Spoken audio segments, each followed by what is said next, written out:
Picture this, you are 40 years old, full of responsibilities, but finally, you have decided to get in shape. You give it your all, only to realize you have everything working against you. Your hormones are keeping you fat and destroying your muscle, obligations stealing all of your free time, and even though it's hard to admit, your partner is destroying your goals. This is the reality that many people live in. Just take a look at your parents, your colleagues, and even your friends. Now let me preface this video by stating, yes, you can still get into good shape when you're older. Have people done it before? Yes. But the point here is, you should use your 20s to get into the best shape of your life, because it will only get harder from here. It's very easy to get into good shape when you're young and maintain it throughout the rest of your life. So why start now? If you aren't fully sold on this idea, let's cover why we should not procrastinate our fitness journey. Number 1, fitness is a compounding skill. Your physique is like planting a tree. You could probably agree with me that planting a tree 10 or 20 years earlier would lead to a bigger tree. There are quite a lot of things to learn regarding fitness, exercise selection,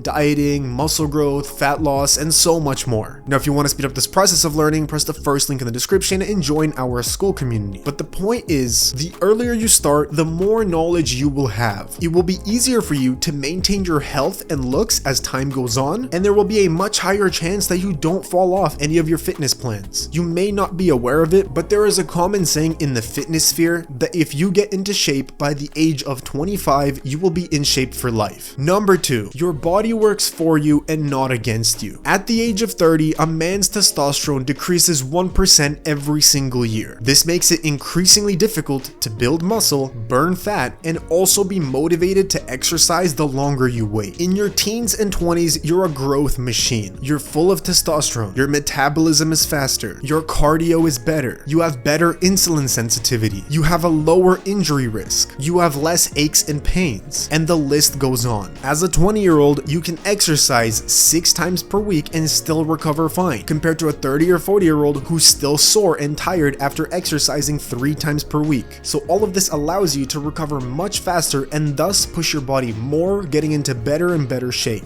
And number 3, you have much more free time. Look, I don't know how packed your life is, but my free time has went like this ever since I hit the age of 16, which leads me to hypothesize that it will continue to drop even further. When you're young, you have so much free time. At 16, your only responsibility is just to show up to school. At 20, you may have a job, girlfriends or boyfriends, of which, yes, of course I have both, because I am bi. You may have school or business work, and an obligatory candy flip once every 3 months. At 30, you take all the responsibilities of a 20-year-old, add kids, house payments, and depression. So unless you want to start your fitness journey at the age of 65 when you enter retirement, it's likely better to start in your teens and 20s, because you're never gonna find that amount of free time again. And look, sure, it may be a hassle, it takes some work, but to maintain your physique down the road as you get older, it only takes 1/10 of the effort that it took to build it. So why not do the heavy lifting early when you have all the time in the world to do so? And then, when life starts to ramp up, you can cut back on the exercise and still maintain all of your progress. Now remember, this is not a video to discourage older folks from getting into shape. This video is to motivate the younger generation to start now. If you're older, yes, you're at a disadvantage, but if you don't have a loser's mentality, you can still do anything that you put your mind to. So don't forget to stay savvy with your diet.